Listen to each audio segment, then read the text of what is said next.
लखीमपुर खीरी में दहाड़े सीएम योगी दंगइयों पर किया जबरदस्त प्रहार।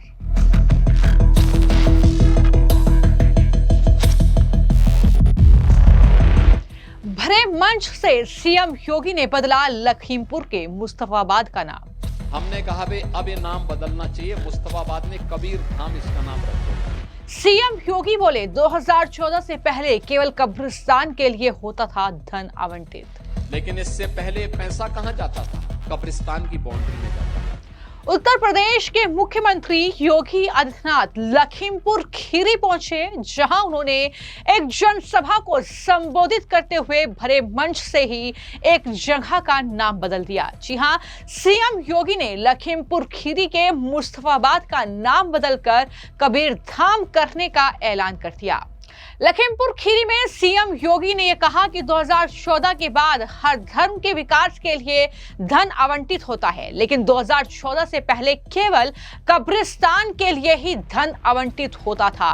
किस तरीके से मुस्तफाबाद का नाम बदलकर कबीर धाम का ऐलान किया गया सीएम योगी के जरिए, और क्या कुछ उन्होंने कहा, जरा सुनिए। नहीं, लेकिन नाम मुस्तफाबाद हो गया।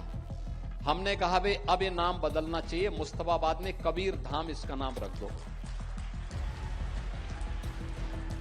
हम प्रस्ताव मंगाएंगे, यहां से प्रस्ताव मंगा करके इस कार्यक्रम को आगे बढ़ा देंगे। बहनों और भाइयों, यही है आत्मीयता का भाव। उन लोगों ने अयोध्या को फैजाबाद किया था, प्रयागराज को इलाहाबाद किया था, कबीर धाम को मुस्तफाबाद किया था,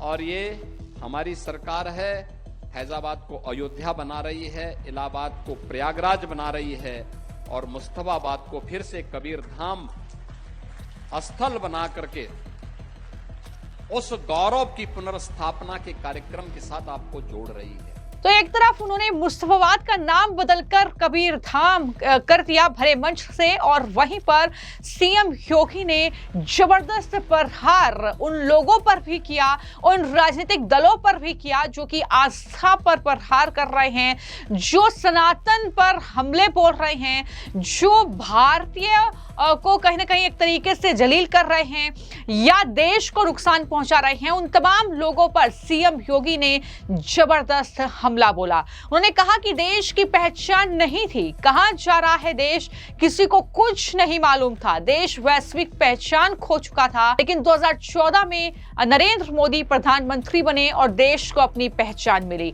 अब देश तीसरी बड़ी अर्थव्यवस्था बनने जा रहा है। अमेरिका, चीन और भारत ही इस लिस्ट में रहेंगे, बाकी देश नहीं। दुनिया में देश अपनी ताकत का एहसास करा रहा है। ये तमाम बड़ी बातें सीएम योगी ने वहां पर कही, और क्या कुछ कहा, सुनिए।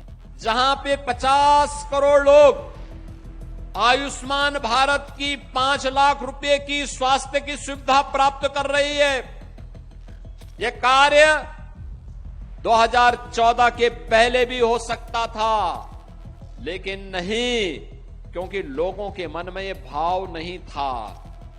उस समय तो हिंदू आस्था को अपमानित करना, भारत की आस्था को अपमानित करना, भारत और भारतीयता को कोसना ही और देश के खजाने को लूटना ही उन लोगों ने, जो लोग उस समय सत्ता में थे, उन लोगों का एकमात्र कर्तव्य हो गया था।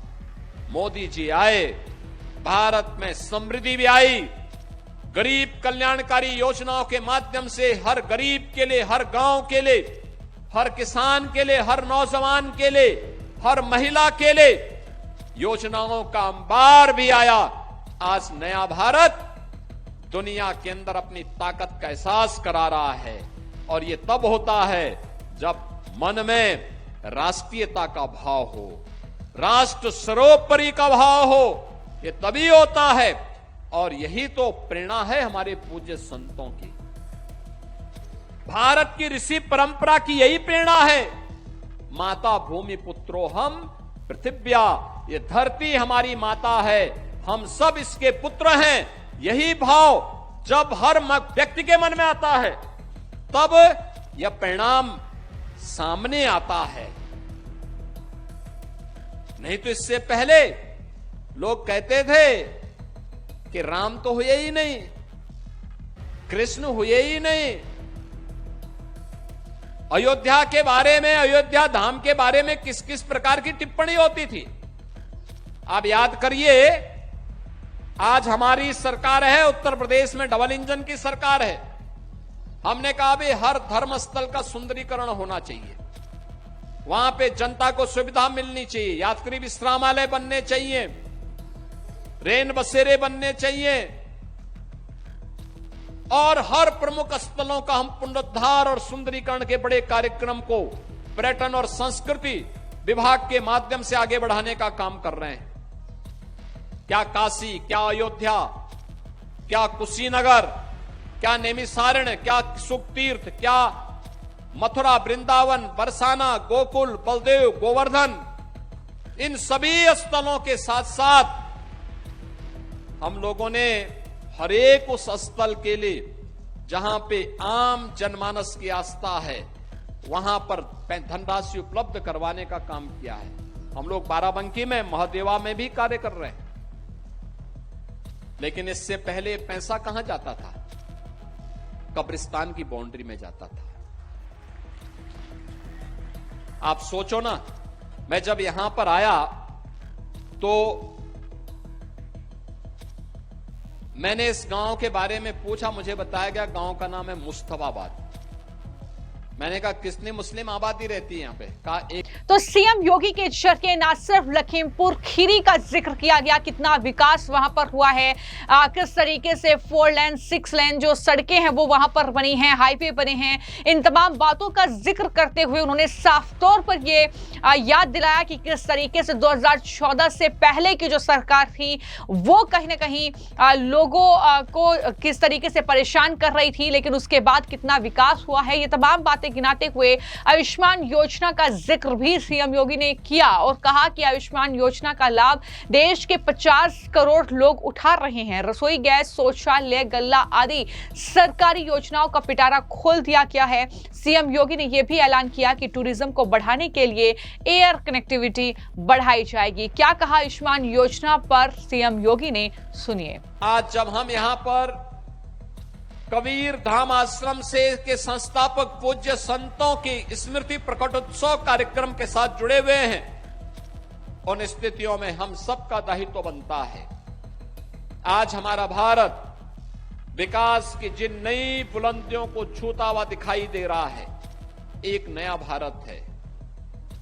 एक नया भारत जो अपनी विरासत पर भी गौरव की अनुभूति करता है और जो विकास के नित नए प्रतिमान को स्थापित करते हुए लगातार दुनिया के अंदर एक ताकत के रूप में अपने आप को स्थापित कर रहा है।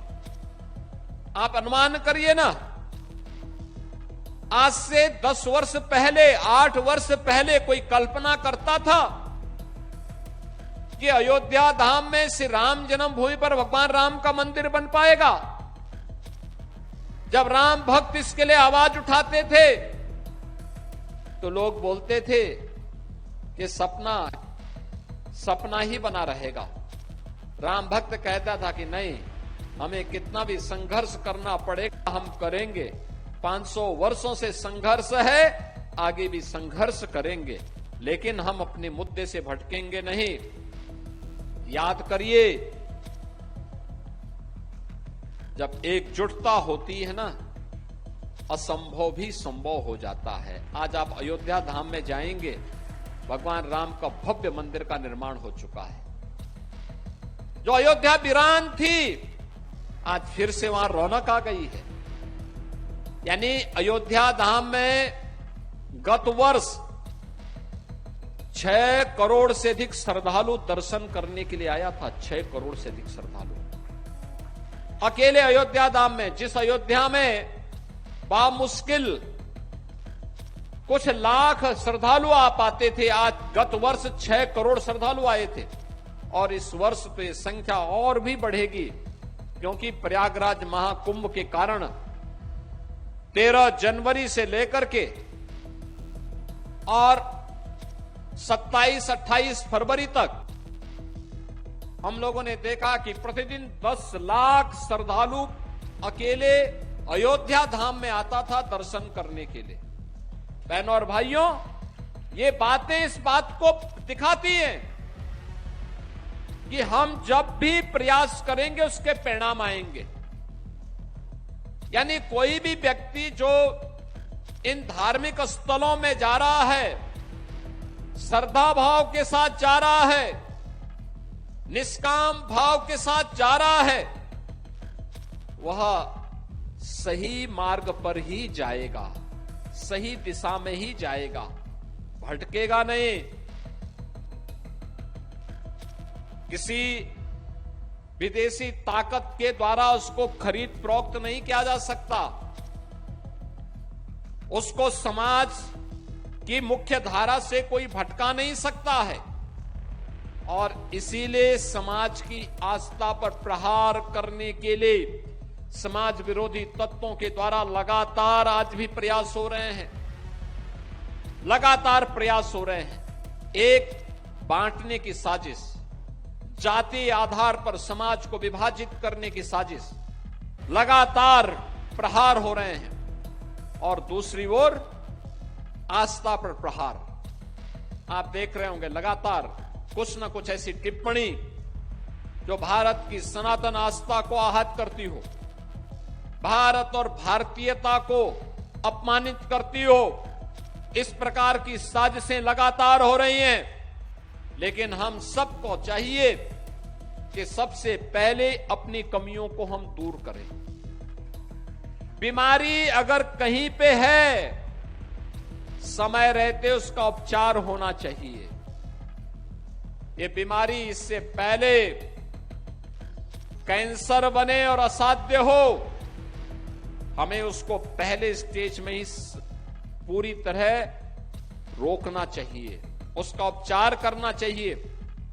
और अगर हमने समय रहते उपचार कर लिया तो वही बाद में बड़ा घाव बनने या कैंसर बनने से हम उसको रोक सकते हैं। जो विसंगतियां हैं लंबे समय तक, लाखों वर्षों का जिस समाज का इतिहास रहा हो, स्वाभाविक रूप से उसके साथ समय के अनुरूप बहुत सारी अच्छाई के साथ साथ कुछ बुराइयां भी आ गई होंगी। उन बुराइयों को हमें समय समय पर संतों की वाणी के माध्यम से परिमार्जन का मार्ग भी हमें उसके माध्यम से निकालना है, उसका समाधान का रास्ता निकालना है और उस मार्ग का अनुसरण करना है जो हमें सन्मार्ग पर चल करके लोक कल्याण के लिए और अंततः राष्ट्र कल्याण के लिए समर्पित कर सके।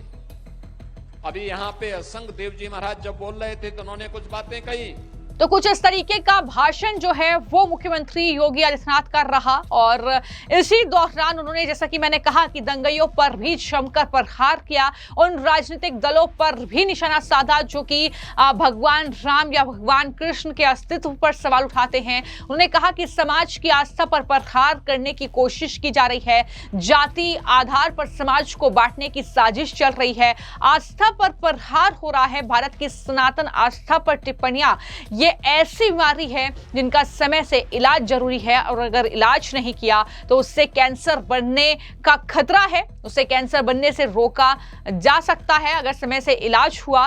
तो क्या कहा सीएम योगी ने, सुनिए। समाज के प्रति समर्पित भाव के साथ कैसे कार्य करना है इसके बारे में भी वो कह रहे थे और अंततः सभी समस्याओं का समाधान एक ही है कि हम सब अपने आप को अपने राष्ट्र के प्रति समर्पित कर दे। राष्ट्र भक्ति के प्रति समर्पण का भाव सभी मनोकामनाओं की पूर्ति का एक माध्यम है और यही तो भारतीय मनीषा ने कहा था, माता भूमि पुत्रोहम पृथिव्या। ये धरती हमारी माता है, ये केवल राष्ट्र एक टुकड़ा नहीं है, ये जमीन का एक टुकड़ा नहीं है, ये हमारे लिए मातृभूमि है, ये हमारी पितृभूमि है, ये हमारी पुण्य भूमि भी है। और मातृभूमि के प्रति, अपनी धरती माता के प्रति यह भाव हर भारतीय के मन में होना चाहिए। जैसे कोई भी भारतीय यह स्वीकार नहीं कर सकता कि उसकी मां को कोई गाली दे, कोई भी भारतीय इस प्रकार की बातें स्वीकार नहीं कर सकता है कि उसकी पितृ परंपरा को कोई अपमानित करे। कोई भी भारतीय यह स्वीकार नहीं कर सकता है कि उसकी आस्था के केंद्रों को कोई अपमानित करने का दुस्साहस करे। जब स्वीकार नहीं कर सकता तो स्वाभाविक रूप से उसके मन में यह भाव भी आना चाहिए कि धरती हमारी माता है, इस धरती के प्रति हमारे कुछ कर्तव्य भी है। जैसे मां बच्चे का देखभाल करती है, ऐसे धरती माता भी तो उसी प्रकार का भाव से हम सबको पलने, पोसने, आगे बढ़ने, जीवन का गुजर बसर करने, आजीविका का साधन उपलब्ध करवाने और हर प्रकार की समृद्धि का मार्ग भी तो यही धरती माता हमें देती है। और उन सभी मनोकामनाओं की पूर्ति का माध्यम भी ये धरती माता ही जब बनेगी तो हमारा सब कुछ समर्पण होना चाहिए अपने राष्ट्र के प्रति। जिन कारणों से राष्ट्र की एकता और अखंडता कमजोर होती हो, जिन कारणों से हमारा देश कमजोर होता हो, उन कारणों से अपने आप को दूरी करना, उन कमियों को दूर करना, उन कमियों को समय रहते हुए समाधान निकाल देना अगर हम करते हैं तो जिस देश की आजादी के लिए हजारों नौजवानों ने अपना बलिदान दिया, जिस देश की सुरक्षा के लिए आज भी हमारे लाखों सैनिक सीमाओं की सुरक्षा के लिए दिन रात की परवाह के बगैर, सर्दी गर्मी बरसात की परवाह के बगैर भारत की सीमाओं पर डटे हुए हैं, सम और विषम परिस्थितियों का सामना करते हुए भी जहां पर टेम्परेचर -40 डिग्री तक नीचे गिर जाता है या रेगिस्तान में मई और जून में टेम्परेचर 50 डिग्री से ऊपर चढ़ जाता है, वहां पर भी सम और विषम परिस्थितियों का सामना करते हुए भारत का सैनिक जब भारत की सुरक्षा के लिए लग करके कार्य करता है तब हम चैन की नींद सोते हैं, तब हर भारतीय अपने आप को सुरक्षित महसूस करता है। और ये लंबे समय से लगातार ये चला आ रहा है। क्या उस देश के प्रति हम अपने कर्तव्यों का एहसास अपनी वर्तमान पीढ़ी को या हर भारतीय के मन में करा पाएंगे? अगर ये भाव हमारे मन में आता है, कोई कारण नहीं कि भारत दुनिया की एक ताकत बन करके न उभरे। तो एक तरफ आपने देखा कि किस तरीके से उन्होंने तमाम चीजों का जिक्र किया, बार बार वो सनातन का जिक्र करते हैं, बार बार वो कहते हैं कि आस्था पर प्रहार हो रहा है। जिस तरीके से उन्होंने दंगाइयों का इलाज किया है, जिस तरीके की कार्रवाई उत्तर प्रदेश में पिछले कुछ सालों में देखने को मिली है, लेकिन राष्ट्र का भी जिक्र किया और कहा कि हम सब अपने आप को अपने राष्ट्र के प्रति समर्पित कर दें, यही हमारी सच्ची श्रद्धा होगी।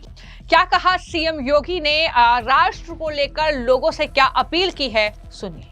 और पिछले 11 वर्षों में आपने भाव देखा होगा, लगातार 2014 के पहले जिस देश के बारे में लोगों के मन में प्रश्न खड़े होते थे, क्या होगा भारत का, दुनिया की दूसरी सबसे बड़ी आबादी का देश कहां जा रहा है, व्यापक भ्रष्टाचार 2014 के पहले, पहचान का संकट, आम जन को शासन की सुविधाओं से वंचित करने का कुत्सित प्रयास, आस्था पर होने वाले प्रहार, लगातार भ्रष्टाचार और बेईमानी के नित नए कीर्तिमान स्थापित हो रहे थे।